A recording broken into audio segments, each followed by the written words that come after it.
Muy buenas noches, mis hermanos. Para mí, como siempre, es un enorme placer estar aquí con ustedes y con los hermanos tanto del Seminario Reformado Latinoamericano como de la librería CLC. Gracias también a aquellos que están orando por nuestro país. Quería aclarar que hay muchos creyentes que están peleando esta batalla. Yo soy una especie como de soldado raso en ese ejército. Pero de verdad, hermanos, oren por nosotros. Las elecciones presidenciales y congresionales son este domingo. Así que necesitamos mucho de la obra del Señor en medio nuestro. Pero vamos a entrar en el tema que nos ocupa en la tarde de hoy. Desde que surgió la pandemia del coronavirus y también debido a muchas cosas que están pasando en nuestro mundo, muchos se preguntan si estamos en los tiempos del fin. Y la verdad es que hay un sentido en que debemos responder que sí, porque desde que el Espíritu Santo vino en Pentecostés, nosotros hemos entrado en la última etapa de la historia de la redención. Es por eso que en el Nuevo Testamento se nos enseña claramente que nosotros ya estamos en los tiempos del fin o ya estamos en los últimos tiempos. Eso lo vemos en Hechos capítulo 2, versículo 17, lo vemos en 1 Corintios capítulo 10, versículo 11, en 2 Timoteo capítulo 3, versículo 1 y en 1 de Juan capítulo 2, versículo 18, donde el apóstol Juan nos dice claramente, hijitos, ya es el último tiempo. Ahora bien, yo sé que lo que muchos quieren saber es si nos estamos acercando al fin del mundo. Y esa es la pregunta que yo quisiera abordar en esta ocasión a la luz del capítulo 13 del Evangelio de Marcos. Y yo les pido, por favor, si tienen sus Biblias, que vayan a Marcos capítulo 13 o esta sección conocida como el discurso del Monte de los Olivos por el lugar donde este discurso fue pronunciado. Ahora, debo decir de antemano que este es uno de los pasajes más complejos y más controversiales de todo el Nuevo Testamento, porque en él se entremezclan profecías que tienen que ver con una diversidad de eventos y no todos están de acuerdo en la interpretación de cada una de las porciones de este capítulo, es decir, de cuál de los eventos es que Cristo está hablando en cada porción del pasaje. Mis hermanos, hay algunos aspectos de las Escrituras en los que podemos tener diferencias de opinión, porque no ponen en juego las grandes doctrinas del cristianismo, en la que todos debemos estar de acuerdo. Así que en esto podemos tener diferencias. Por otra parte, y como espero mostrar en un momento, aunque este es un pasaje profético, es más que evidente que la intención del Señor con este discurso no era satisfacer nuestra curiosidad por el futuro, sino más bien prepararnos para serle fieles a Él en el presente. Y ustedes van a ver cómo eso es extremadamente importante. En otras palabras, este es un pasaje eminentemente pastoral, en el que Jesús instruye y anima a sus discípulos a perseverar hasta el fin, aún en medio de las dificultades que nosotros vamos a tener que enfrentar en este mundo caído. De ahí las continuas advertencias que nosotros encontramos en este capítulo. Si van a Marcos capítulo 13, van a ver cómo hay varios versículos donde el Señor nos advierte que debemos estar velando. Versículo 5.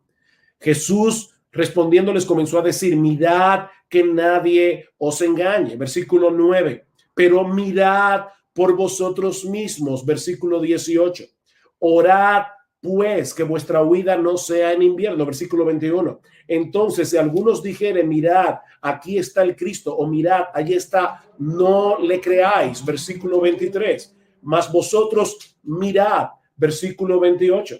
De la higuera aprended la parábola, versículo 33. Mirad, velad y orad, versículo 35. Velad pues, porque no sabéis cuándo vendrá el Señor de la casa, versículo 37. Y lo que a vosotros digo, a todos lo digo, velad. Ven, hermanos, cómo la intención de este pasaje es eminentemente pastoral. Mis hermanos, la Biblia no fue escrita para que podamos enterarnos hoy de las noticias de mañana. La Biblia fue escrita para que podamos conocer a Cristo tal como Él es presentado en el Evangelio, tanto para nuestra salvación como para nuestra santificación. Y es mi intención exponer este pasaje con este propósito pastoral en mente, no para satisfacer una curiosidad que no es saludable para el cristiano. Habiendo hecho esta aclaración y a la luz de la inquietud que hemos planteado ya sobre las señales del fin del mundo, en esta ocasión quiero concentrarme básicamente en los primeros 13 versículos de Marcos 13 y los pasajes paralelos que se encuentran en Mateo 24 y en Lucas 21. Así que permítanme, antes que todo, colocar este texto en su contexto. Y por favor, yo les pido, mis hermanos, que tengan paciencia. Cuando yo era niño y nos mudamos de un pueblo a la capital, mi familia estaba construyendo la casa paterna y mientras hacían los cimientos de la casa, lo que nosotros llamamos la zapata, nosotros íbamos continuamente y a mí me daba la impresión de que la construcción no estaba avanzando. Bueno, yo les voy a pedir que tengan paciencia porque vamos a tener que primero echar los cimientos y puede ser que te dé la impresión de que no estamos avanzando, pero te vas a dar cuenta después cómo este contexto es tan importante para entender el tema que nos ocupa en esta tarde.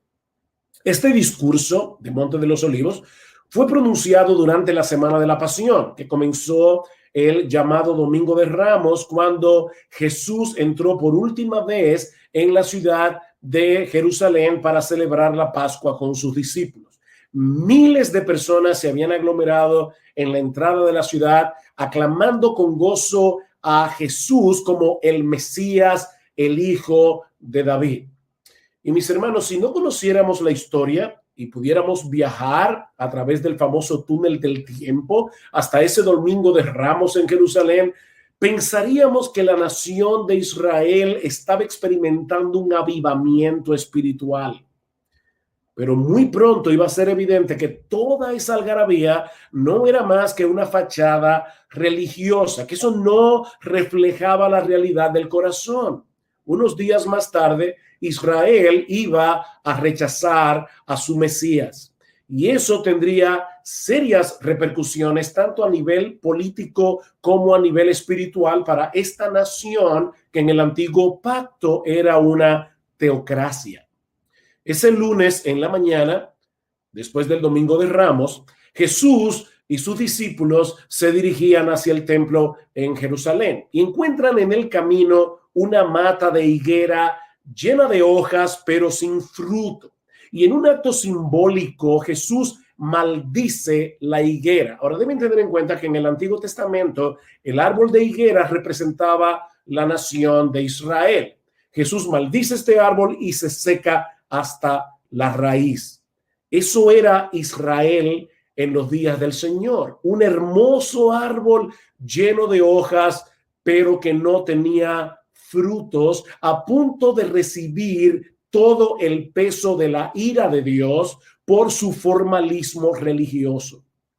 Inmediatamente después, el Señor entra en el templo con sus discípulos, echa fuera a los comerciantes, a los cambistas y acusa a los sacerdotes de haber convertido la casa de Dios, el templo de Dios, en una cueva de ladrones. Y esa fue la gota que derramó el vaso, porque eso fue el lunes, recuerden. El martes en la mañana, Jesús fue confrontado en el templo por los líderes religiosos de Israel con una serie de preguntas capciosas, tratando de que él se incriminara con sus propias palabras y así poderlo acusar delante del Sanedrín como un blasfemo. En ese contexto, el Señor les cuenta a los líderes religiosos una historia en forma de parábola. Estoy en Marcos 12, acerca de un hombre que había plantado una viña y que se la había arrendado a unos labradores. Pero cuando llegó el tiempo de la vendimia y el dueño envía a algunos de sus siervos a buscar la parte de los frutos que le corresponde, estos labradores malvados los afrentan y los golpean, llegando incluso a matar a algunos de estos siervos. Pero en vez de darles lo que merecía, el dueño decide enviarles lo más preciado que tenía, a su propio hijo, al amado de su corazón. Pero dice el texto que echándole mano, lo mataron y lo arrojaron fuera de la viña. Comienzan a ver, hermanos, la intención de esta parábola. Y ahora Jesús les pregunta, ¿qué hará entonces el dueño de la viña? Y ellos responden, llevará a esos miserables a un fin lamentable y arrendará la viña a otros labradores que le paguen los frutos a su tiempo. Recuerden, hermanos, eso es inmediatamente antes del discurso del Monte de los Olivos. Ahora, obviamente, la viña de esta historia es la nación de Israel y los labradores son sus líderes. De hecho, dice en Marcos capítulo 12, versículo 12, que a partir de ese momento ellos trataban de prender a Jesús porque comprendieron que contra ellos había dicho la parábola. Ellos entendieron perfectamente el significado de esta historia. De manera que esta parábola nos enseña lo mismo que la maldición de la higuera. Israel perdería su estatus de nación teocrática y la viña sería entregada a otros labradores, la iglesia, que sí producirían los frutos que se esperaba de ella.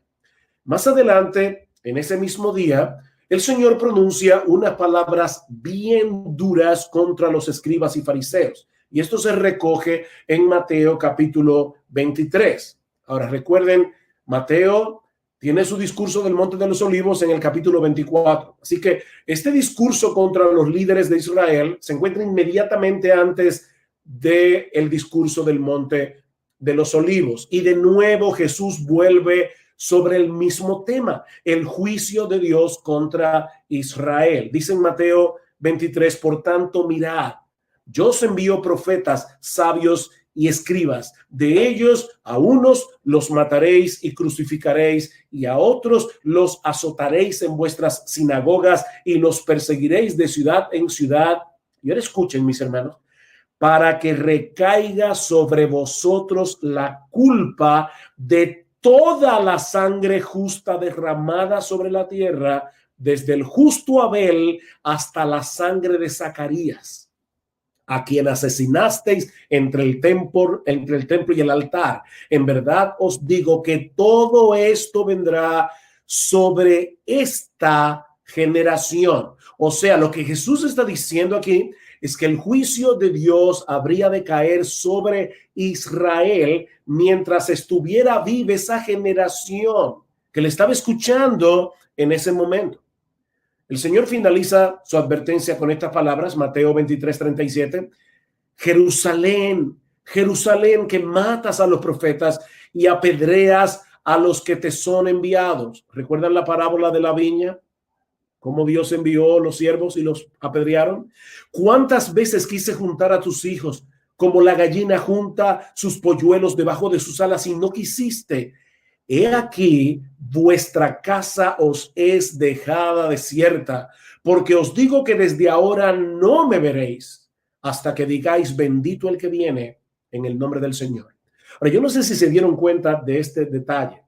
Aunque Jerusalén era la ciudad de Dios y el templo de Salomón era la casa de Dios, ahora Cristo le llama vuestra casa os es dejada desierta. Mis hermanos, cuando Jesús salió del templo ese martes, fue para no regresar a ese lugar nunca más. De manera que en ese momento el templo dejó de ser la casa de Dios para convertirse en un edificio más. Porque, mis hermanos, ¿qué es lo que hace al templo la casa de Dios? Que la gloria de Dios esté allí. ¿Y quién es la gloria de Dios encarnada? Nuestro Señor Jesucristo. De hecho, ¿no tiene algo interesante en Marcos capítulo 3, en el versículo 4? Jesús sale del templo, dice aquí, y se va con sus discípulos al Monte de los Olivos. Dice el versículo 4, y se sentó en el monte, versículo 3, y se sentó en el Monte de los Olivos frente al templo. Yo no creo que eso haya sido por casualidad o porque ese era el monte que quedaba más cerca. En los capítulos 10 y 11 del libro de Ezequiel, y yo les dije que tuvieran paciencia, que estamos haciendo verdad los cimientos de la casa. En los capítulos 10 y 11 del libro de Ezequiel, El profeta ve en una visión cómo la gloria de Dios abandona el templo por causa de la apostasía del pueblo. Y esta es una forma simbólica de expresar el castigo de Dios sobre la nación. Un castigo que se manifestó cuando los babilonios destruyeron la ciudad y el templo en el año 587 antes de Cristo. Pero hay un detalle sorprendente en esta profecía del libro de Ezequiel. Dice en el versículo 23 del capítulo 11 que la gloria del Señor se elevó en medio de la ciudad y se detuvo sobre el monte que está al oriente, es decir, el monte de los olivos, como vemos claramente en Zacarías capítulo 14, versículo 4. La gloria de Dios dejó el templo antes de ser destruido por los babilonios, y eso es exactamente lo que está sucediendo aquí. La gloria de Dios encarnada, ese verbo que se hizo carne, del quien dice Juan en Juan 1:14, y vimos su gloria, gloria como del unigénito del Padre, lleno de gracia y de verdad. Esa gloria encarnada estaba abandonando el templo para ir a sentarse en el monte de los olivos. Esa casa fue dejada desierta, como profetizó Jesús, porque la gloria de Dios, que era él mismo, ya no regresaría al templo nunca más. Un templo sin gloria es un edificio como cualquier otro. Mis hermanos, eso es lo que está en el trasfondo del discurso del Monte de los Olivos. Ese es el contexto.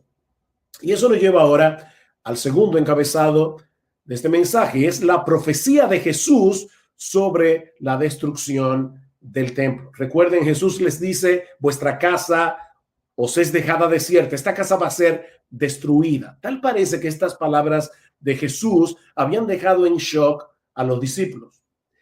¿Cómo era posible que el templo, la casa de Dios, fuera destruida? Vean el versículo 1 de Marcos 13. Saliendo Jesús del templo, le dijo uno de sus discípulos, maestro, mira qué piedras y qué edificios, como diciendo, ¿y de verdad el templo será destruido? Mis hermanos, para que ustedes tengan una idea de lo que esa profecía implicó cuando Jesús la pronunció, y eso de paso es una de esas pruebas incidentales de la veracidad de las Escrituras. Este templo había comenzado a ser remodelado por Herodes el Grande a partir del año 19 antes de Cristo. Herodes era famoso no solo por su crueldad, sino también por sus proyectos de construcción, pero ninguna de sus obras se compara con el templo de Jerusalén. Para que ustedes tengan una idea, todo el complejo del templo cubría 35 acres de terreno, es decir, el equivalente a unas 12 canchas de fútbol. Y se calcula que algunas de las piedras que se emplearon para su construcción pesaban 1.000.000 de libras. Algunas de las columnas que soportaban el pórtico eran tan anchas que apenas podían ser abarcadas por 3 hombres tocándose por las puntas de los dedos. De manera que para los judíos era impensable que un edificio de esa magnitud pudiera ser destruido, aparte de que era la casa de Dios. Pero la destrucción predicha por Jesús sería de tal magnitud que el templo iba a ser arrasado desde sus cimientos. Versículo 2.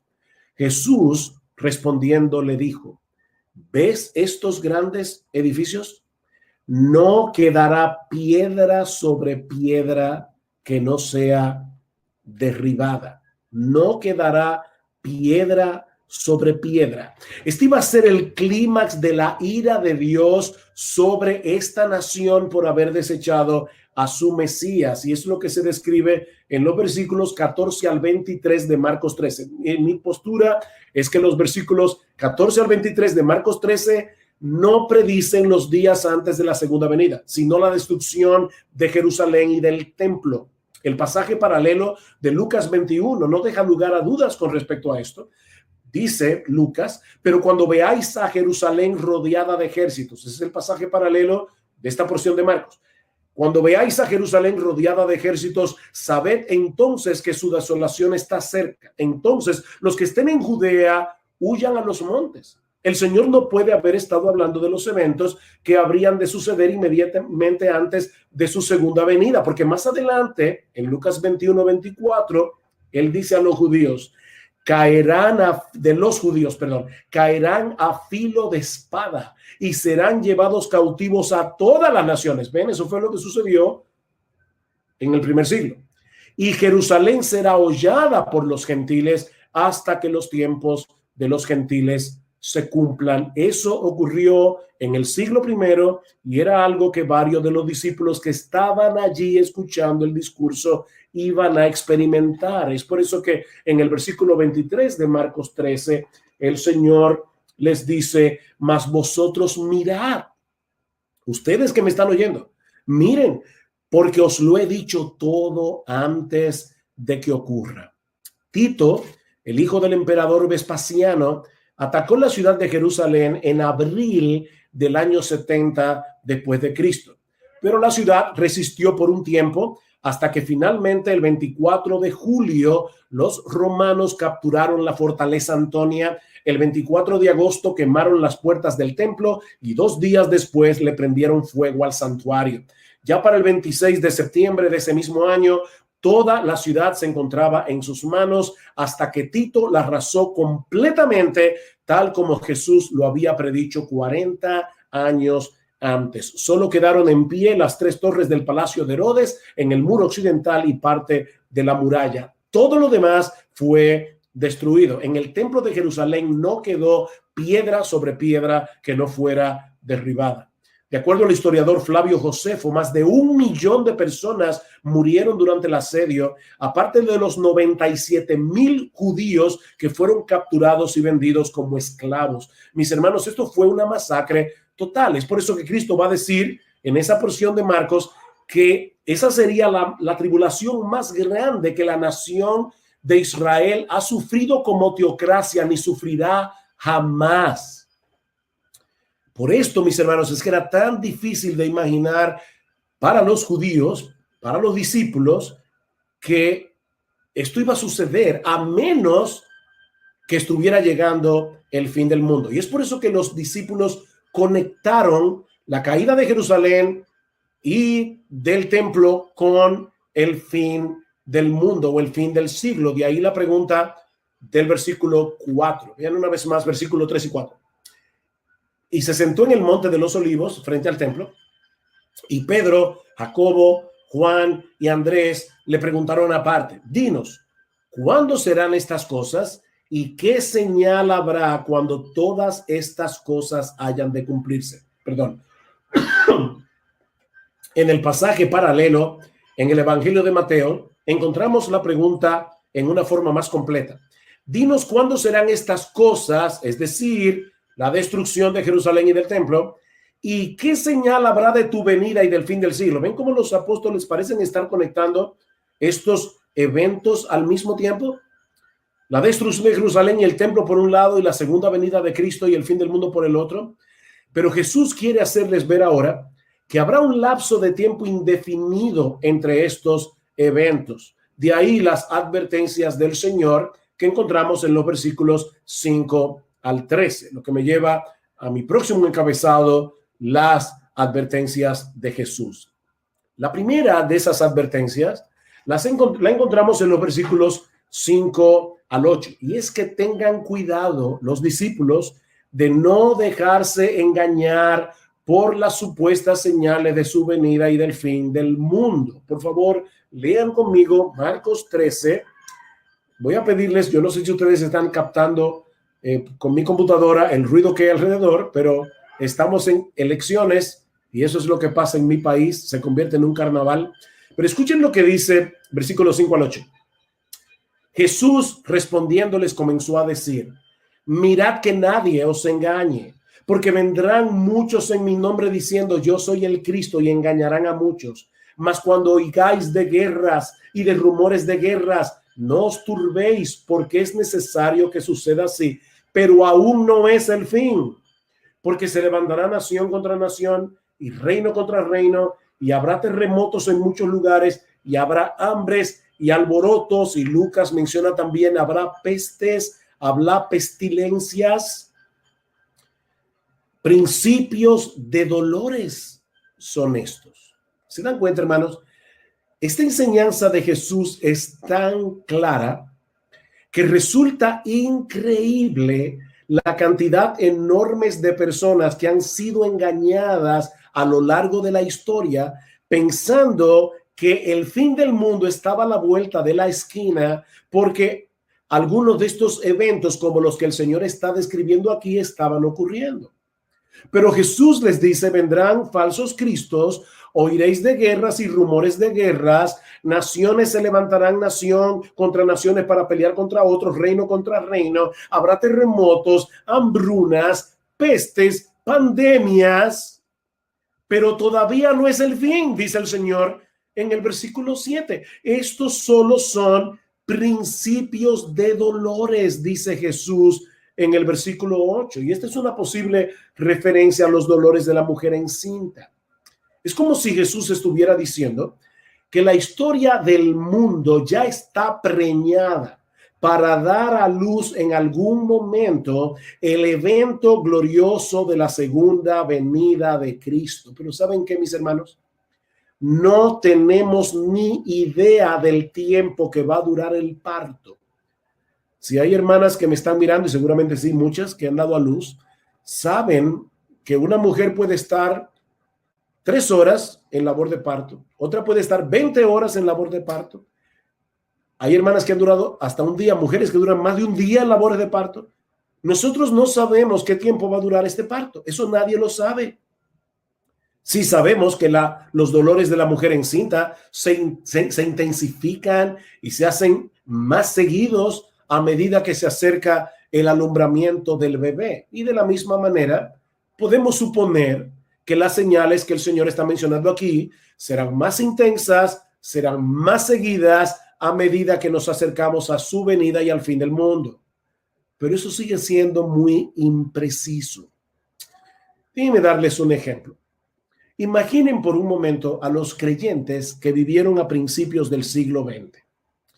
En 1914 estalla la Primera Guerra Mundial, que termina en 1918, 4 años más tarde, con un saldo de unos 20 millones de muertos entre civiles y militares y una cantidad similar de soldados heridos. Y sin hablar de cómo eso afectó la economía mundial. Ese mismo año, 1918, llega la pandemia de la gripe española, la más letal de toda la historia, con un saldo de 40 millones de muertos. Es decir, que entre 1914 y 1920, que fue cuando terminó la pandemia de la gripe española, murieron unos 60 millones de personas. 60 millones de personas.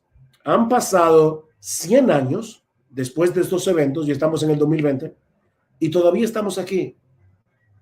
Mis hermanos, no caigamos en la trampa de querer discernir cuándo será el fin del mundo, porque lo cierto es que no lo sabemos.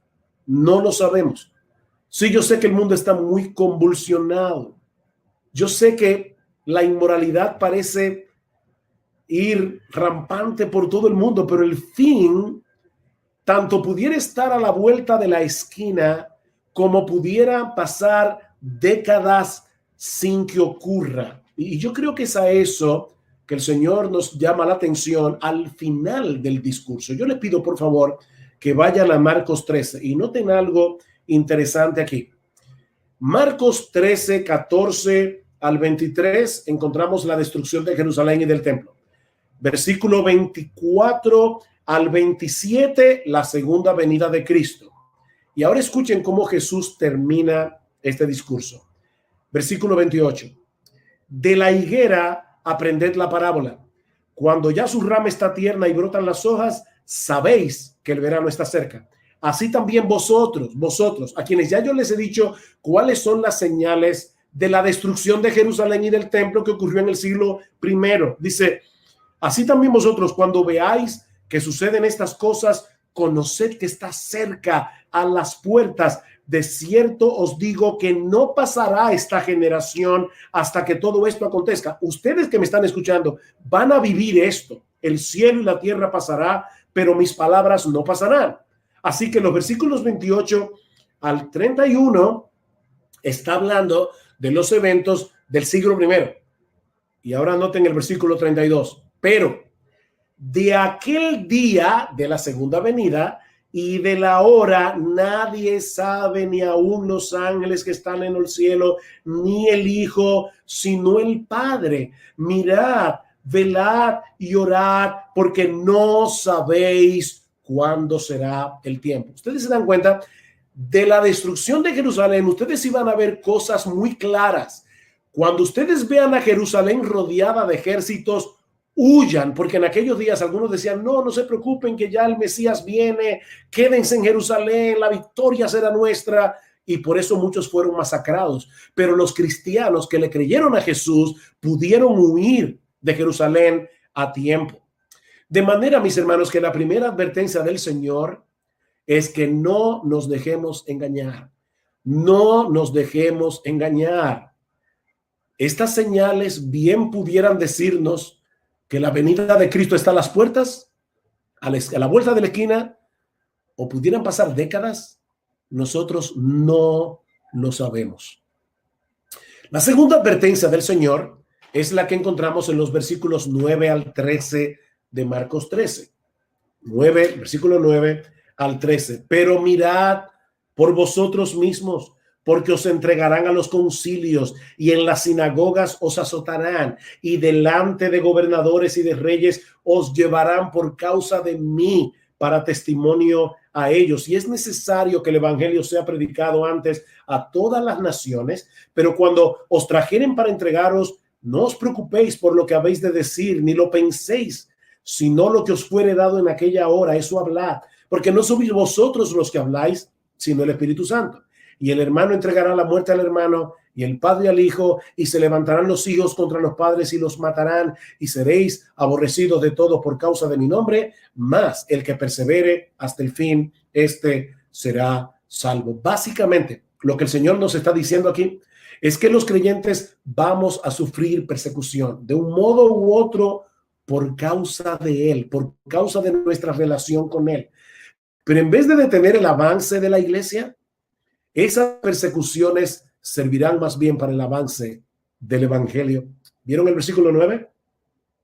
Mirad, el versículo 9, por vosotros mismos, porque os entregarán a los concilios en las sinagogas, delante de los gobernadores y reyes os llevarán por causa de mí. ¿Para qué? Para testimonio a ellos. Y eso lo vemos claramente en el libro de los Hechos. A los apóstoles dando testimonio del evangelio delante de las autoridades judías y romanas, cada vez que fueron llamados a comparecer ante las sinagogas y los tribunales por causa del Señor Jesucristo. Versículo 10. Y es necesario que el evangelio sea predicado antes a todas las naciones. Mis hermanos, ese es otro indicativo de que la segunda venida de Cristo no habría de suceder inmediatamente después de la destrucción de Jerusalén y del templo, y es el hecho de que el evangelio debía ser predicado antes a todas las naciones. Y el evangelio de Mateo añade, y entonces vendrá el fin. ¿Ven? Es necesario que nosotros prediquemos el evangelio, porque la promesa dada a Abraham es: en ti serán benditas todas las familias de la tierra. Y de nuevo, nosotros no podemos saber cuándo estará completada esta comisión que el Señor le ha dejado a su iglesia, y por lo tanto no podemos saber cuándo será el fin. ¿Cuándo terminará la iglesia de evangelizar a todas las etnias de la tierra? Nosotros no lo sabemos. Versículo 11. Perdón. Pero cuando os trajeren para entregaros, no os preocupéis por lo que habéis de decir, ni lo penséis, sino lo que os fuere dado en aquella hora, eso hablad, porque no sois vosotros los que habláis, sino el Espíritu Santo. El hecho de saber que ellos iban a tener que testificar delante de las autoridades mencionadas en el versículo 9 podía llenarlos del Señor, de temor. Pero el Señor los consuela con esta promesa: no se preocupen de antemano por lo que tengan que decir, porque cuando llegue el momento, el Espíritu Santo que está en ustedes los equipará con la sabiduría necesaria para que puedan responder de una manera apropiada. Y aunque estas palabras se cumplieron de manera primaria en la vida de los apóstoles, hay un sentido secundario en que podemos aplicar esta promesa a todos los creyentes, porque a partir de Pentecostés el Espíritu de Dios mora en nosotros y nos capacita para poder hablar del Evangelio, aún en los contextos y circunstancias más difíciles. Versículo 12. Y el hermano entregará la muerte al hermano, y el padre al hijo, y se levantarán los hijos contra los padres y los matarán. No es nada fácil experimentar persecución de parte del gobierno, pero esta persecución vendrá del seno de nuestra propia familia, y eso es mucho más difícil de soportar, es mucho más doloroso. Pero mis hermanos, es lo que muchos creyentes han tenido que sufrir a lo largo de la historia y seguiremos sufriendo. Noten que Jesús no está hablando aquí de un simple rechazo de parte de los miembros de nuestra familia que no son creyentes. Es mucho más que eso. El aborrecimiento del mundo hacia él y hacia los suyos es tan profundo que el hermano entregará la muerte al hermano, el padre al hijo, se levantarán los hijos contra los padres y los matarán. Siempre se ha dicho, ¿verdad?, que la sangre pesa más que el agua, refiriéndose a la inclinación natural que sentimos hacia los miembros de nuestra propia familia, sobre todo los más inmediatos, los hijos, los padres. Pero Jesús nos está advirtiendo aquí que el aborrecimiento que el mundo siente hacia él puede llegar a quebrantar esos lazos de amor y convertirlos en rechazo y aborrecimiento. Versículo 13. Y seréis aborrecidos de todos por causa de mi nombre. Cristo representa todo lo que el hombre incrédulo aborrece. Y todos los que somos de él llevamos esa estigma con nosotros. Vamos detrás de un Salvador que fue crucificado en una cruz y no podemos esperar que el mundo nos trate mejor de cómo lo trató a él. Más, el que persevere hasta el fin, ese será salvo. Y la enseñanza de este texto no es que un verdadero creyente puede perder su salvación si no persevera hasta el fin, sino que los verdaderos creyentes son aquellos que perseveran, aún en medio de las persecuciones y circunstancias más difíciles de la vida. Nosotros somos más que vencedores por medio de aquel que nos amó. Mis hermanos, las persecuciones purifican la iglesia porque sirven para separar a los verdaderos creyentes de los que no lo son. Cristo dice en la parábola del sembrador, en Lucas capítulo 8, versículo 13, que hay algunos que parecen que creen por algún tiempo, pero en medio de las pruebas se apartan. Ser cristiano nunca ha sido fácil y nunca lo será. Pero mis hermanos, no hay razón para sentirnos intimidados por el mundo, porque estamos del lado de aquel que venció la muerte en la cruz del Calvario, independientemente de lo que el mundo piense de los cristianos. Es un gran privilegio seguir y servir a ese rey que por amor a nosotros se hizo siervo para dar su vida en rescate por muchos, como dice en Marcos 10:45. Mis hermanos, recuerden que ese que murió en debilidad ahora reina con poder en la presencia del Padre, sobre todo principado y autoridad y poder y señorío, dice Pablo en Efesios 1:21. Él es el soberano de los reyes de la tierra, dice en Apocalipsis, capítulo 1, versículo 5. En estos días, con este tema del coronavirus, de la pandemia, hay muchas teorías de conspiración. Si este virus fue creado en un laboratorio, si hay personas que están tratando de reducir la tasa de mortalidad, y puede ser como puede que no lo sea. Pero ¿saben qué, mis hermanos? Nosotros no estamos en las manos de un grupo de científicos locos. Nosotros estamos en las manos de Dios. Nuestro Dios reina. Jesús es el rey soberano de los reyes de la tierra. Si hay algo que aprendemos de este pasaje, es que este mundo no se está moviendo a tontas y a locas. Nuestro Dios está llevando a cabo el plan de redención que decretó desde antes de la fundación del mundo y que gira en torno a la persona y a la obra de nuestro Señor Jesucristo. ¿Y saben qué? Nada ni nadie podrá impedir que Él haga lo que Él se ha propuesto hacer. Nada ni nadie. Jesús anunció de antemano su muerte y su resurrección. Anunció de antemano la destrucción de Jerusalén y del templo en un lapso de tiempo de 40 años. Anunció que los judíos serían esparcidos por todo el planeta por causa del pecado. Anunció que él edificaría su iglesia y que las puertas del Hades no prevalecerán contra ella. Anunció que su evangelio sería predicado a todas las naciones y también anunció que él regresará por segunda vez desde los cielos cuando todo se haya cumplido. Él es Rey de Reyes, Él es Señor de señores y algún día todos aquellos que se han rendido ante su soberanía y han venido delante de Él en arrepentimiento y fe, reinaremos juntamente con Él. De manera, mis hermanos, que en vez de estar especulando sobre la llegada del fin del mundo, nosotros debemos continuar llevando a cabo la gran comisión que Cristo nos encargó. Debemos seguir predicando el evangelio a los perdidos. Debemos continuar discipulando a los creyentes para que seamos cada vez más semejantes a nuestro bendito Señor y Salvador Jesucristo. Mis hermanos, yo me temo que en estos días muchos que profesan ser cristianos están más pendientes de los periódicos que de su Biblia. O están más interesados en estas teorías de conspiración que en su propia santificación, en mortificar sus pecados, en crecer en gracia y en el conocimiento de nuestro Señor Jesucristo. Sí debemos vivir a la espera de la segunda venida, porque esa esperanza purifica al creyente, dice Juan en el capítulo 3 de su primera carta. Pero mis hermanos, mientras tanto, debemos mantenernos en pie de guerra, porque no tenemos la menor idea de cuándo será la segunda venida. No tenemos la menor idea de cuándo será el fin del mundo. Así que mientras tanto, mi hermano, mantente velando, mantente en pie de guerra, corriendo la carrera con los ojos puestos en Jesús. Escucha cómo el Señor concluye este discurso del Monte de los Olivos, con el que ahora yo también concluyo esta exposición. Versículo 35 de Marcos 13. Velad pues, porque no sabéis cuándo vendrá el Señor de la casa. No lo sabéis.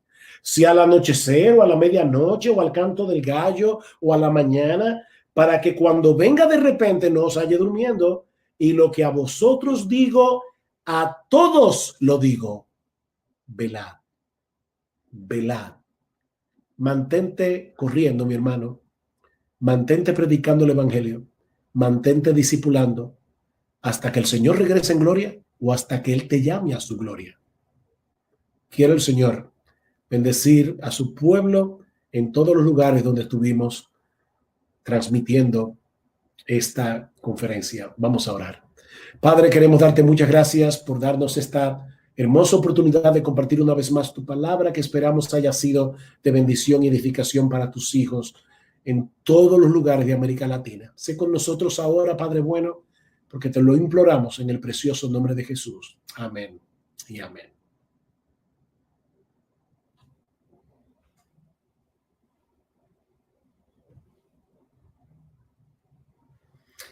Estás muteado, Noé.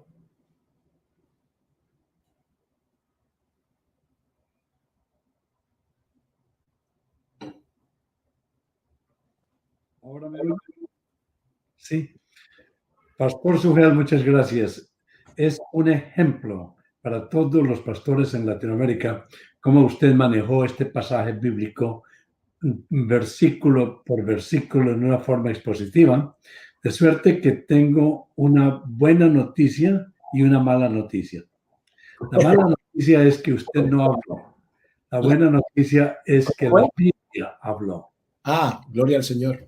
Sí, y es fantástico como usted lo presentó. Le vamos a dar unos minutos de descanso, pastor, porque dentro de unos 5 minutos vamos a iniciar el programa de preguntas y respuestas. Así que cambiamos un poquitín el programa para darle un poco de descanso a la voz del pastor. Y quiero invitarlos a todos a estudiar en el Seminario Reformado Latinoamericano.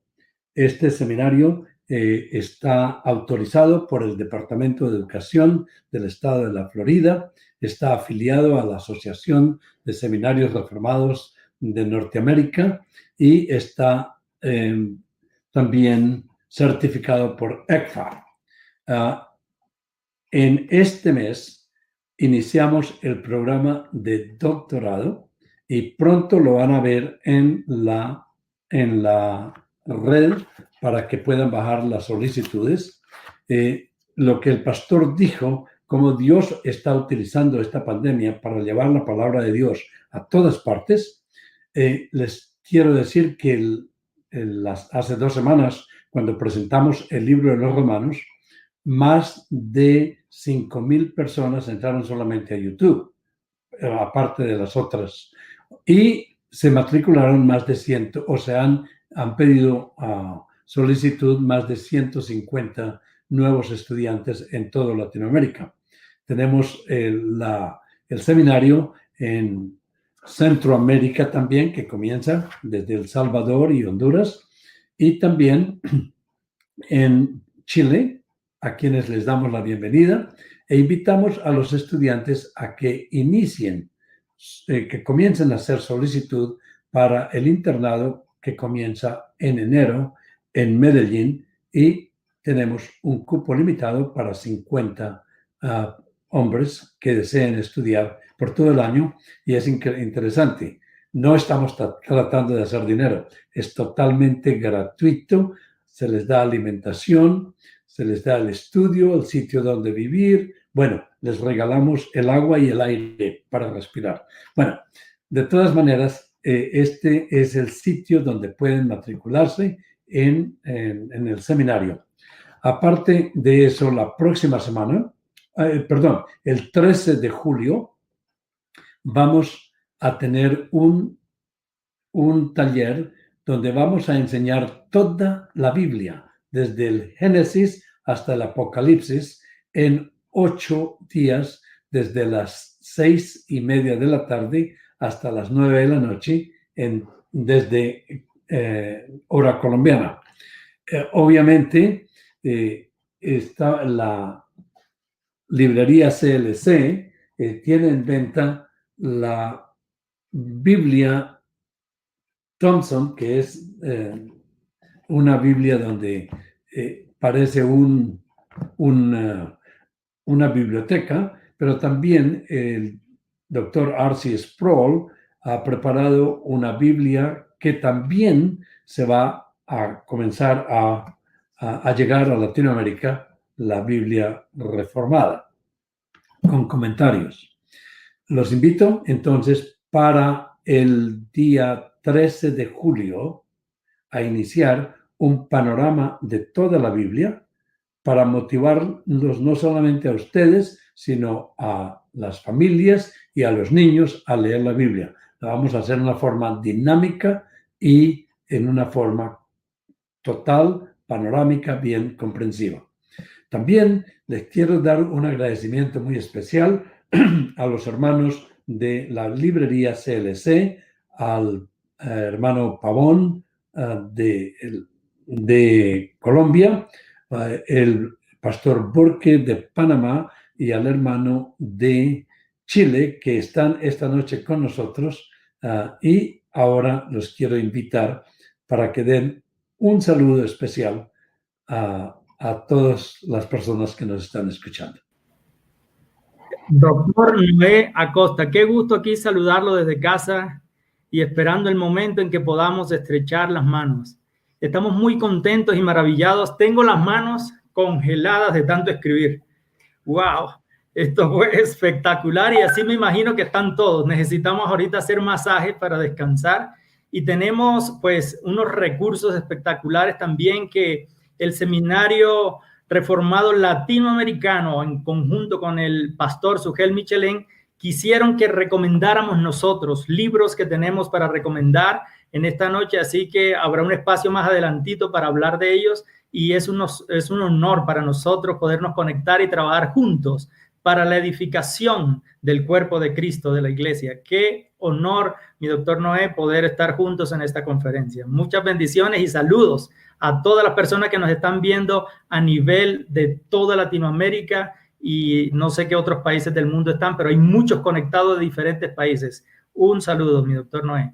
Gracias. Damos un saludo también muy especial a la República Dominicana. Casi que pecamos contra el 11 mandamiento de envidia por tener allá al pastor Sujel Michelén, que es realmente un hombre que Dios ha usado de una forma extraordinaria. Ahora invitamos al doctor Julio Benítez y al pastor Sujel Michelén para el espacio de preguntas y respuestas. Bueno, yo creo que tenemos aquí una serie de preguntas. Hemos seleccionado algunas de las cuales el pastor no pudo explicar prolijamente en esta exposición. Entonces vamos a compartirlas. La primera pregunta, pastor Sujel, se relaciona con el 666.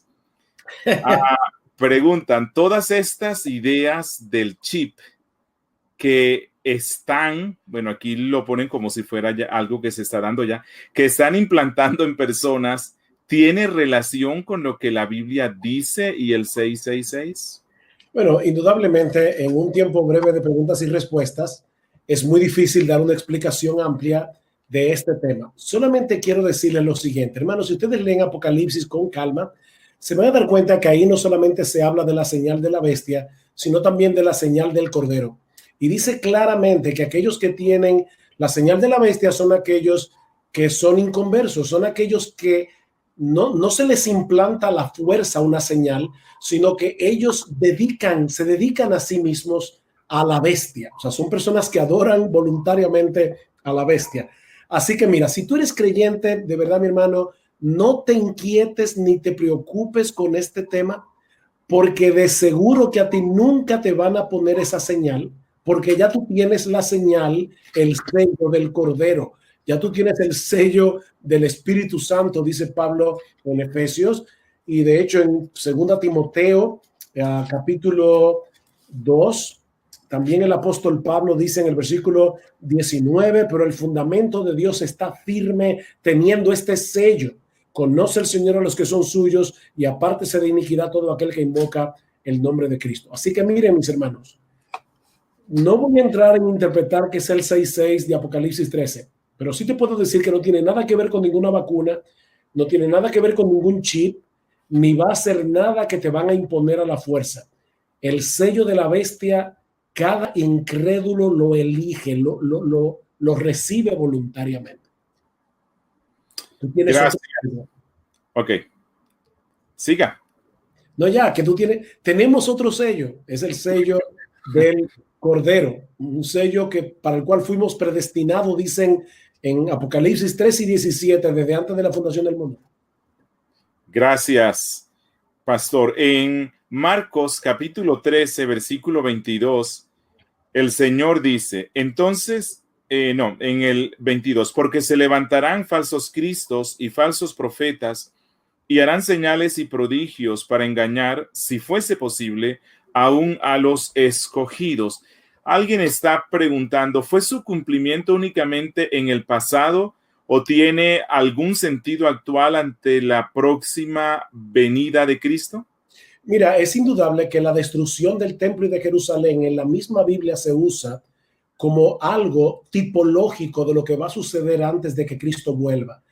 De manera que estas palabras tuvieron un cumplimiento literal específico en ese tiempo, pero también van a tener un cumplimiento tipológico a través de toda la era evangélica. Se van a estar levantando falsos maestros y falsos cristos, y lo sabemos por lo que dice Pedro en 2 de Pedro capítulo 2, por lo que dice Pablo en 2 de Tesalonicenses capítulo 2, o sea que hay un cumplimiento literal en Marcos 13, pero hay un cumplimiento tipológico que nosotros vamos a ver a lo largo de toda la historia evangélica. A través de toda esta era habrá hambre, terremotos, pestes, guerras, etcétera. Gracias. En Mateo 24, versículo 14, dice, y será predicado este evangelio del reino en todo el mundo para testimonio a todas las naciones, y entonces vendrá el fin. Pregunta, ¿el sentido de este texto es literal? Es decir, ¿vamos a predicar a cada ser humano en el mundo ¿O se refiere a que vamos a predicarle a todos los elegidos por gracia? No, eso es una buena pregunta. La palabra naciones es etnia, etnos, de donde viene la palabra etnia, y la idea es que Cristo quiere que su evangelio alcance a todas las etnias, pero recuerden que hay muchas etnias que ya fueron alcanzadas en el pasado, aunque hoy día rechazan el evangelio de Jesucristo. O sea que nosotros, por eso es que no podemos saber, es imposible saber en qué momento esto se cumplirá. Por ejemplo, hay muchos países del Medio Oriente que hoy están bajo el Islam, que en un momento dado fueron alcanzados por el evangelio en los primeros siglos de la era cristiana. Entonces, debemos suponer que ellos deben ser alcanzados otra vez o ya fueron alcanzados. O sea, es que no lo sabemos. O sea, la profecía bíblica tiene la particularidad de que nosotros podemos saber con precisión cuándo ocurrió después que ocurra, a menos que sea algo tan claro como la segunda venida de Cristo. Eso todo el mundo lo verá, pero hay detalles en las profecías que nosotros podremos decir con toda claridad, esto pasó después que pase. Gracias. Al ver las situaciones actuales terribles y las señales de que el mundo va en decadencia, ¿cómo se puede conciliar eso con la idea de que Cristo reina? Bueno, porque el reino de Cristo ahora mismo es espiritual. Mateo capítulo 13 es un pasaje clave para responder esa pregunta. No Marcos 13, sino Mateo 13. En las parábolas del reino, y una de ellas es la del trigo y la cizaña. Algunos usan ese texto para decir que en la iglesia hay trigo y hay cizaña. Eso es verdad, pero el campo del que habla Jesús allí es el mundo, no la iglesia.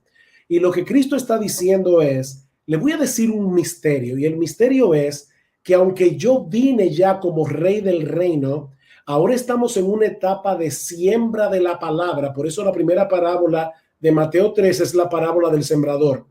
Pero no ha llegado la etapa de la siega que será en mi segunda venida. Así que Cristo está reinando y eso lo vemos claramente porque a pesar de toda la oposición que el mundo incrédulo plantea a la iglesia sigue avanzando, gente se sigue convirtiendo y siendo traspasados, como dice Pablo en Colosenses capítulo 1, del reino de las tinieblas al reino de su amado Hijo. Así que sí, Cristo está reinando, porque muchos a través de la predicación de la palabra, y gloria a Dios por eso, están siendo traídos al reino de la luz, están siendo traídos al reino del Hijo. Así que sí, el reino de Dios está creciendo en el mundo, está avanzando, y Cristo está reinando hasta que ponga a todos sus enemigos por estrado de sus pies. Preciso es que Él reine a la diestra del Padre, dice Pablo en 1 Corintios 15, hasta que todos sus enemigos se han puesto por estrado de sus pies. Pastor, ¿se refiere Marcos 13, 14 y los versículos que siguen al anticristo? Solo leo el verso 14 que dice, pero cuando veáis la abominación desoladora de que habló el profeta Daniel, puesta donde no debe estar el que le entienda, entonces los que estén en Judea huyan a los montes, etcétera, etcétera. Esa abominación desoladora la menciona Daniel 3 veces y específicamente en Daniel capítulo 9, versículo 27. Y yo estoy completamente convencido, vuelvo y repito, hermanos, podemos diferir, buenos hermanos difieren en cuanto a esto, pero yo creo que eso se refiere a la destrucción del templo en el año 70 después de Cristo, no se refiere al anticristo. Yo creo que eso ya se cumplió y lo vemos claramente en lo que sigue diciendo el texto. Recuerden que Marcos 13, 14 en adelante, tiene un paralelo en Lucas 21. Y en el texto de Lucas 21 es muy evidente que no puede referirse a un anticristo futuro, porque dice que los judíos iban a ser esparcidos por todas las naciones de la tierra hasta que los tiempos de los gentiles se cumplan. Y eso pasó, si quieren una fecha exacta, en el año 130 después de Cristo, en la rebelión de Bar Kokhba, cuando todos los judíos fueron sacados de la ciudad de Jerusalén. Se le cambió el nombre a la ciudad de Jerusalén, se le llamó Aelia Capitolina, porque se quiso borrar toda memoria de los judíos de esa ciudad, y ahí fue cuando a esa tierra se le comenzó a llamar Palestina, es decir, tierra de los filisteos. Así que nosotros hoy decimos Palestina en los tiempos de Jesús y se puede entender perfectamente, pero si vamos a precisión histórica es anacrónico porque Palestina se le comenzó a llamar ese territorio después que ya Jesús no estaba, había muerto y había resucitado. Pero el punto es, yo creo que esa profecía se cumplió en el año 70 y Lucas 21 nos lo muestra claramente en el pasaje paralelo. Ok, ¿qué relación, pastor, existe entre Marcos 13 y Segunda de Tesalonicenses capítulo 2, versículo 1 al 9, donde habla de la manifestación del hombre de pecado? Mira, yo creo que Segunda Tesalonicenses capítulo 2 sí habla de ese hombre de pecado, probablemente está hablando del anticristo, y dice a quien el Señor matará con el espíritu de su boca en su venida. Entonces, como Marcos 13, versículo 24, habla de la segunda venida, yo puedo conectar esos dos pasajes, pero no por el anticristo, sino por Jesucristo, por la segunda venida de Cristo. Así que yo creo que Segunda Tesalonicenses capítulo 2 sí habla del anticristo, de ese hombre de pecado. Bien, y ya para finalizar, es sabido que en la historia de la humanidad han existido pestes y pandemias, incluso más mortales que la actual. Entonces, cuando Cristo habla acerca de las pestes que vendrán como señal del final de los tiempos, ¿cómo las vamos a identificar? Siendo que en la historia de la humanidad ya se han dado muchas pestes. Mis hermanos, yo espero haber podido explicar esto con más claridad y lamento si no fue así. Pero es que precisamente lo que el Señor está diciendo en Marcos 13 es que esas no son señales del fin. O sea, fíjense lo que dice de nuevo el texto. Ese es mi punto. Mas cuando oigáis de guerras y de rumores de guerras, o sea, Cristo está diciendo, no se dejen engañar como si fueran señales del fin, porque es necesario que suceda así, pero aún no es el fin. O sea, estas señales no pueden ser señales del fin, que es lo que Jesús explícitamente está diciendo. No, no son señales del fin.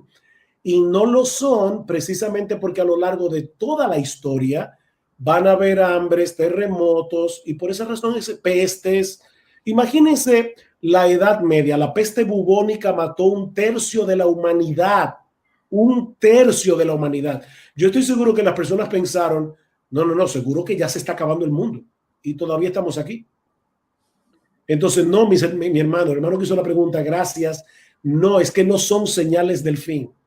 Yo creo, vuelvo y repito, que a medida que nos estemos acercando al fin, estas señales van a ser más duras, van a ser más seguidas.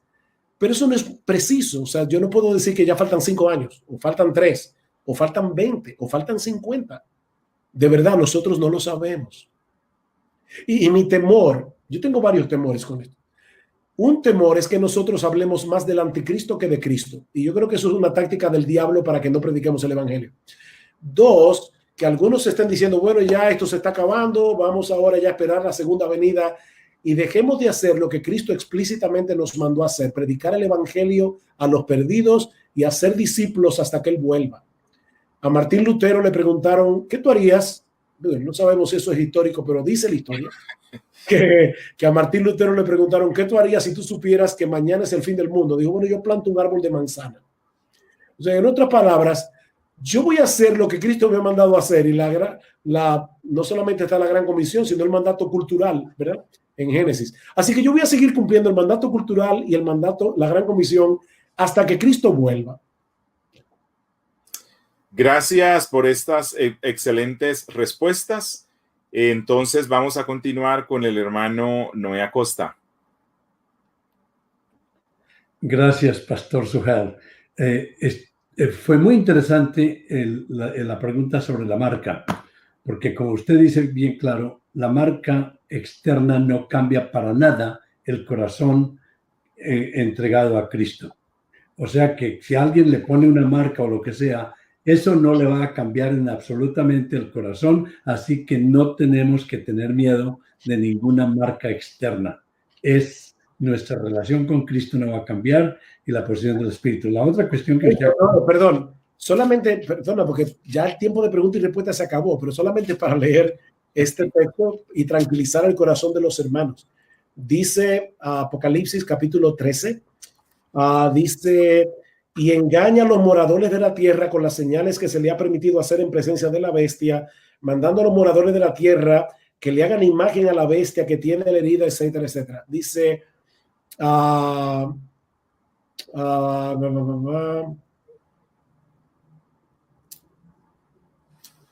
uy, se me... Oh, y la mataron todos los moradores de la tierra cuyos nombres no estaban escritos en el libro de la vida del Cordero que fue inmolado desde el principio del mundo. O sea, de verdad, claro de ahí, imposible. Es bien claro. Y la otra cuestión es, así me pongan una marca 666, esa marca no va a cambiar mi corazón y mi amor por Cristo. Así que no hay que tener miedo de esas tipologías que usted estaba hablando, pastor. La otra cuestión es la labor de presentar el evangelio. El mundo se va a acabar, ¿sabe cuándo? Cuando el último elegido ha llegado a Cristo. Y eso lo dice bien claro la Escritura, así que nuestro trabajo es continuar presentando el evangelio. Y la otra cuestión es que nadie lo sabe. Y Jesús dijo, yo no lo sé, y Jesús es Dios. Aquí es una pregunta mucho más seria, porque entonces Cristo no es omnisciente. Y la verdad es que aquí está hablando de la humanidad de Cristo y la divinidad no le ha informado a la parte humana de cuándo va a ser. Eso no quiere decir. Y por eso cuando Cristo dice, yo no lo sé, eso que usted acaba de decir, no se dejen engañar de que alguien tenga que decir que yo sí sé cuando el mismo Dios, Cristo, no lo sabe. Mira, no, algunos son tan increíbles que dice, el día y la hora nadie lo sabe. Y dice, pero no mencioné el año. No, porque ni el día, ni la hora, ni el mes, ni el año, no lo sabe nadie. Sí. Ahora lo vamos a dejar descansar unos 5 minutos más, pastor. Vamos a invitar al hermano Pavón, David Pavón de CLC, y luego cuando termine, vamos a pedirle al pastor Julio que vuelva a orar por usted, por la República Dominicana, y también por todas las personas que están escuchando esto. Pero vamos a invitar al hermano David Pavón para que nos hable un poco sobre esa maravillosa librería. Gracias, gracias. Cuando usted dice esa maravillosa librería es música en mis oídos, porque eso es lo que hacemos, tener una maravillosa librería para el bien de nuestros hermanos aquí en Colombia y en todo el mundo, porque estamos haciendo presencia en más de 40 países, traduciendo libros en más de 23 idiomas para bendición de la iglesia y del cuerpo de Cristo. Quisiera saludar, ya que me dan la oportunidad, a personas que están con nosotros también aquí en el panel, a nuestro querido hermano Patricio Romo. Patricio Romo, que es el director de CLC Chile, y te has venido deleitando, Pato, en esta conferencia del pastor Sugel. Tremendo, tremendo. Buenas noches a todos. Un gusto poder saludar a todos quienes están viendo esta transmisión. Me siento, pero tremendamente bendecido de compartir este tiempo junto al pastor Sugel Michelén. Quiero dar un saludo especial a todos quienes están viendo este programa desde Chile. Contarles a nuestros compatriotas que seguimos trabajando para hacer disponible la palabra de Dios y la literatura cristiana a lo largo de todo nuestro país. Les invitamos a visitar nuestra página web www.clcchile.com, donde le atenderemos sus pedidos, consultas. Tenemos disponible el servicio de despacho a todo nuestro país. También contarles una muy buena noticia. Los libros del pastor Sugel Michelén estarán con un 20% de descuento hasta el día 6 de julio. Así que aprovechen. Les dejo la invitación a visitarnos en www.clcchile.com y con todo gusto atenderemos sus solicitudes y les esperamos. Que Dios les bendiga. Una bendición compartir este tiempo junto al pastor. Excelente, mi querido. Y esos libros donde producen uno de los mejores vinos se combinan con una de las mejores carnes también, es decir, desde Uruguay. Tenemos también allí a nuestro querido hermano de Uruguay, Álvaro, está por allí también. Álvaro Silva, prende el micrófono, Álvaro, ahí estamos. Y un saludo especial para la gente de Uruguay y la representación ahí en cabeza tuya de CLC. Saludos, Álvaro. Saludos, David. La verdad que estamos agradecidos de formar parte de este gran evento. Excelente exposición del pastor Sugel. La verdad que no he parado de tomar nota y estamos agradecidos también por todo lo que hicieron posible esta transmisión y de formar parte. Y también comentarles como CLC Uruguay que contamos con los libros del pastor Michel Sugelén. Y nada, agradecidos y agradecer como CLC Uruguay a todos los que hicieron parte de la transmisión y los que están escuchando. Un abrazo. Un abrazo y saludos a Humberto y toda la gente de Uruguay. También nos acompaña desde CLC Panamá aquí en el panel a nuestro querido hermano y amigo Héctor Burke. Saludos, mi querido Héctor. Cuéntame cómo estuvo este tiempo allí en Panamá. Gracias, David. Gracias, amados, amado Pastor Sugel. La verdad que su enseñanza, su mensaje fue muy profundo. Tal como David, me quedé con las manos congeladas de tanto tomar nota, de estar revisando la palabra de Dios. La verdad que ha sido bendición. Quiero saludar a todos los que nos ven desde México, desde Estados Unidos, desde España y por supuesto desde Panamá. Todos estamos sintonizados, muy atentos a la enseñanza que estamos recibiendo esta noche. Y quiero decirle a todos que CLC Panamá y CLC Latinoamericana está comprometida a llevar a sus casas material, mensajes que edifiquen vidas, que transformen vidas y que libros que irradian luz. Y en nuestras librerías también tenemos los libros de Sugel Michelén y también tenemos una Biblia que ha sido de éxito, la Biblia Mujer Verdadera, que lleva los comentarios y los aportes también de Sugel Michelén. Los tenemos allá en Centro de Literatura Cristiana Panamá y aún seguimos con cierre por la pandemia, aún seguimos con nuestras tiendas cerradas, pero tenemos nuestra librería virtual abierta, www.clclibros.com. Ahí nos pueden contactar y tenemos nuestra tienda virtual, está al servicio de todos los panameños y todo aquel que quiere libros y irradian luz para edificar sus vidas. Los bendigo y les digo, estén atentos a nuestros próximos eventos, que estamos seleccionando eventos de calidad, de primera, para llegar a sus hogares, para edificar sus vidas. Qué tiempo tan hermoso que desde casa podemos recibir material de primera calidad a través de los canales de CLC a nivel de la región de Latinoamérica. David, te paso el micrófono. Muchas gracias, Héctor. Saludamos también a varios países de CLC que están conectados en las redes sociales, por ejemplo, a la gente de Ecuador que está conectada con nosotros en este momento, a CLC México, a CLC Perú, CLC Venezuela, CLC España y CLC Bolivia. Ahí hemos estado conectados. Y también tenemos libros recomendados, pero les quiero decir también que los que llenen el formulario que se les ha escrito ahí en las redes sociales van a poder recibir 2 libros de manera gratuita, 2 libros electrónicos de manera gratuita, que se llama uno, Doctrinas Bíblicas Simplemente Explicadas. Doctrinas Bíblicas Simplemente Explicadas por varios autores, está allí. Y tenemos otro libro que es Una Poderosa Salvación. Los está donando el Ministerio Chapel Library. Entonces, allí pueden ustedes, mediante la inscripción, pueden recibir estos libros a través de estos hermanos de Chapel Library, que están donando estos 2 libros de manera digital. Una Poderosa Salvación y Doctrinas Bíblicas Simplemente Explicadas. Simplemente un regalo para usted, mi querido.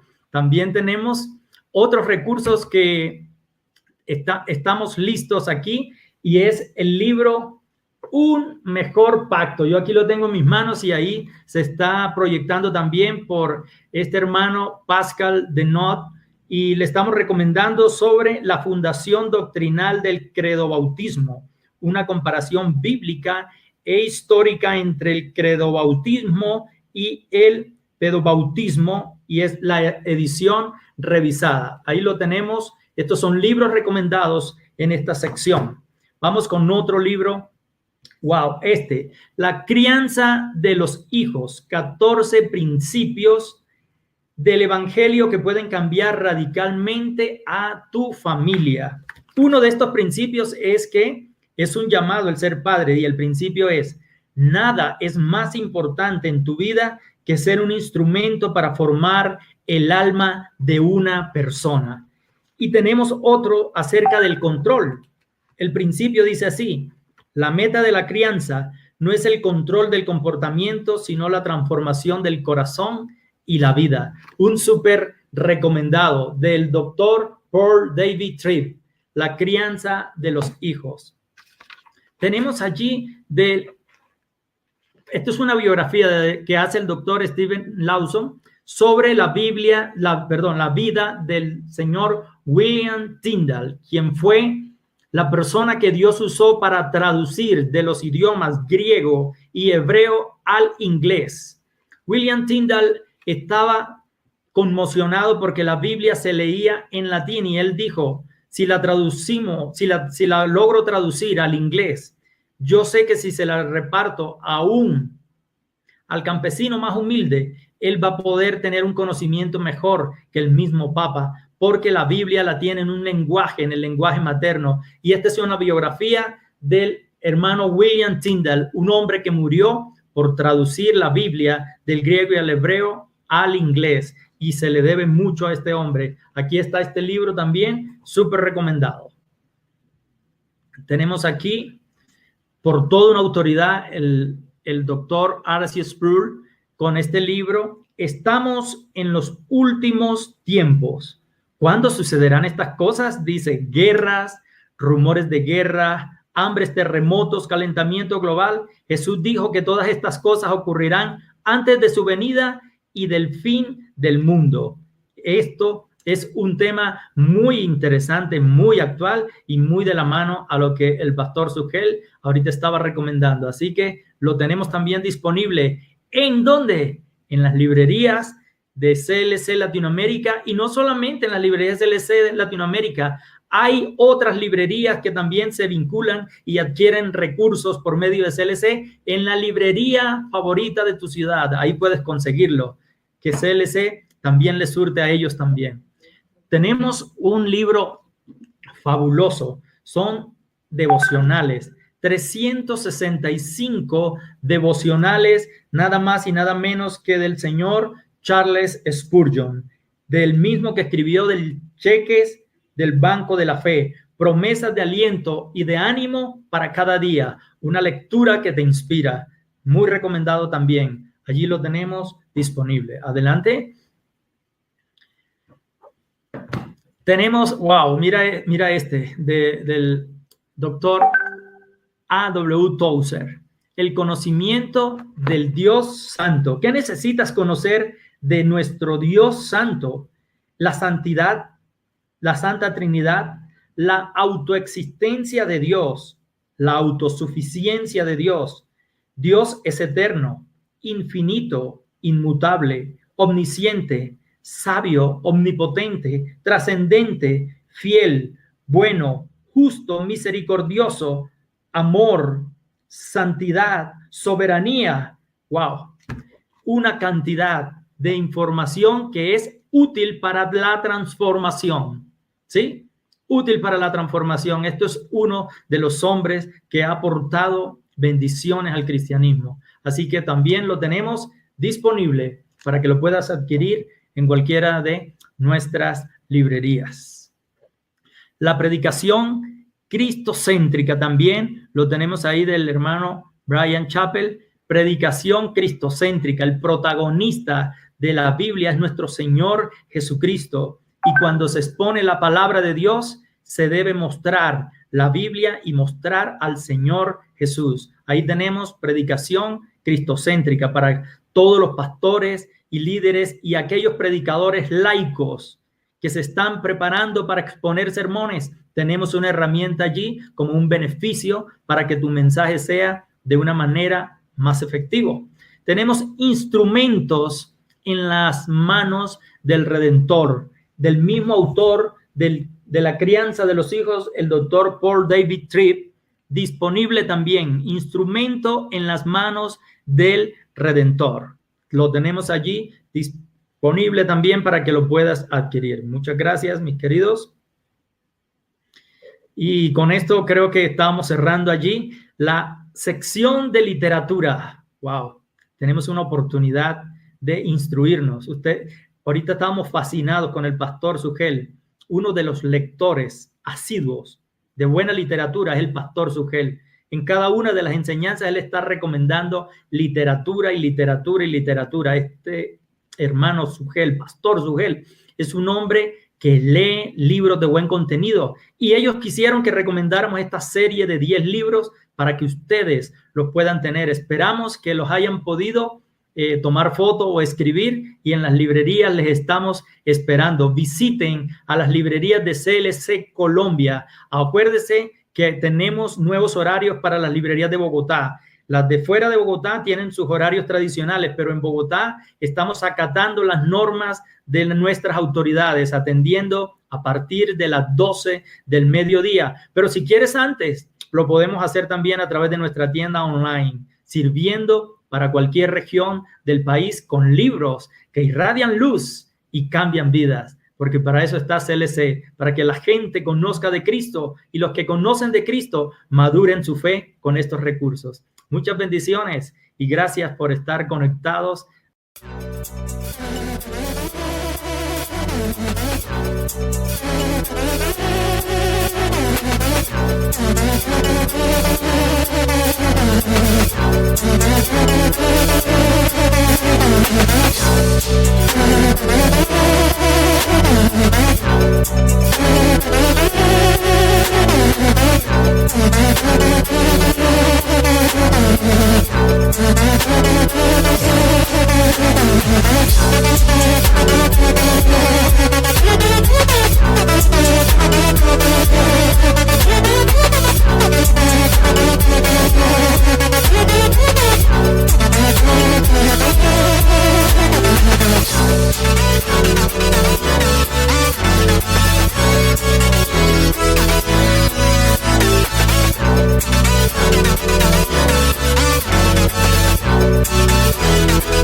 Recibiendo un alimento sólido. Continuamos ahí con nuestro querido doctor Noé Acosta o nuestro pastor Julio Benítez también, no sé. Ahí está el doctor Noé Acosta. Gracias, mi querido. Sí, muy amable. El libro del doctor Sproul, Los Últimos Días, va a estar muy de acuerdo con lo que habló el pastor Sugel Michelén. Acuérdense que el doctor R.C. Sproul es el teólogo más importante del siglo XX y del siglo XXI. Ahora invitamos al doctor Benítez y al pastor Sugel Michelén para cerrar esto y nuevamente, pastor Sugel, nuestros agradecimientos. Solamente podemos orar por usted y darle gracias a Dios por el servicio que usted le está dando. Antes de irme, quiero recordarles a todos que el próximo 13 de julio vamos a hacer un panorama bíblico de 8 días y las personas que nunca han leído la Biblia, esta es su oportunidad para motivarse. Doctor Benítez o pastor Sugel, ¿tiene alguna palabra final antes de que el pastor ore por usted? No, muchas gracias, hermanos, por orar por nosotros y esperando que pronto esta pandemia pase y podamos vernos en físico. Así es. Así es. Bueno. Ok, entonces vamos a dar gracias a nuestro Dios por el pastor Sugel, por ese ministerio tan especial que le ha dado Dios, a través del cual no solo bendice a la congregación en la cual es pastor, sino que el Señor está usándolo poderosamente, maravillosamente, para bendecir al pueblo cristiano hispano y alcanzar a muchas personas para el evangelio. Así que vamos a presentarlo nuevamente delante de Dios y vamos a suplicarle por él, la congregación donde está y su nación. Inclinemos todos el rostro, por favor. Bendito Dios, creador de todo lo que existe, soberano Rey que gobierna sobre todo el mundo, que controlas los hilos de la historia, que haces con los habitantes de la tierra como tú quieres, que envías el bien y el mal, que, Señor, desatas la tempestad y luego la calmas, que te especializas incluso en usar el mal que cometemos los hombres para sacar bienes para el hombre mismo, para tu pueblo y para la iglesia. Tú eres el Dios maravilloso que haces lo que para nosotros es imposible. Y a ti, Padre, reconociendo tu poder, tu fuerza, tu soberanía y tu control, nos acercamos para presentar delante de ti una vez más al pastor Sugel Michelén. Primero, para darte gracias por su vida, para darte gracias por esos dones tan maravillosos que le has dado. Gracias por levantarlo como uno de los predicadores más conspicuos en el habla hispana, y gracias por la humildad que le has dado, porque sabemos, Señor, que él, como el apóstol Pablo dice, por tu gracia, por la gracia de Dios, soy lo que soy. Señor, a la misma vez queremos rogarte una bendición especial sobre él. Tú sabes, Padre, todo el trabajo que ha estado haciendo él durante este tiempo por Zoom y por otro tipo de transmisiones, predicando y anunciando tu evangelio, el evangelio bíblico. Y esto le cansa en su cuerpo y en su mente. Fortalécele y bendícele. Te ruego que bendigas a su esposa, a Glorita. Oh Dios, que tú estés ayudándola para que pueda estar allí como lo ha estado siempre al lado de su esposo, siendo de consuelo y ayuda. A la misma vez te ruego que le bendigas. Su nación se aproxima una elección que es muy decisiva y que es muy importante, ya que está en juego la continuidad o no de algunas leyes y normas que han protegido a la nación en contra de estos movimientos aberrantes actuales que promueven el asesinato de niños en el vientre de sus madres, que promueven las uniones legales como si fueran matrimonio entre personas del mismo sexo, lo cual es totalmente aberrante y ofensivo para tu santa ley y que va en contra de la propia naturaleza. Señor, por lo tanto, te rogamos que bendigas a la iglesia cristiana en Dominicana. Yo sé que el pastor y muchos otros han estado involucrados en una campaña seria desde las Sagradas Escrituras para instruir a los cristianos y a los dominicanos respecto a cómo votar sabiamente. Y este votar sabiamente es no estar de acuerdo con aquellos que promueven la destrucción de la raza humana a través del aborto, y a través del matrimonio de personas del mismo sexo. Señor, sigue bendiciendo esta campaña cristiana, evangélica, bíblica, y permite que en tu voluntad tenga un impacto en toda la nación de tal manera que ellos aún continúen disfrutando de estas buenas leyes que en naciones como Colombia, Argentina y otras más ya se perdieron, y actualmente en nuestras naciones se promueve con libertad estas prácticas tan dañinas. Ten misericordia de esa isla, que ha sido una isla bendecida al contar con muchas iglesias bíblicas como esta donde pastorea el hermano. Padre, una vez más te damos gracias por este tiempo que nos has dado hoy. Nos encomendamos a ti, rogando tu bendición sobre cada uno de nosotros, que sigas guardándonos, librándonos del mal, protegiéndonos en medio de esta pandemia, aumentando nuestra fe y llenándonos de gozo y esperanza. Todo esto te lo rogamos, oh Señor, en el nombre de tu amado Hijo Jesucristo. Amén. Amén. Amén. Amén. Muchas gracias. Gracias. Que Dios los siga bendiciendo a todos. Amén. Bueno. Ok. Gracias, y entonces así hemos finalizado. Les esperamos para una nueva transmisión. Sí, va a ser el 13 de julio. Bueno, creo que se terminó. Bueno.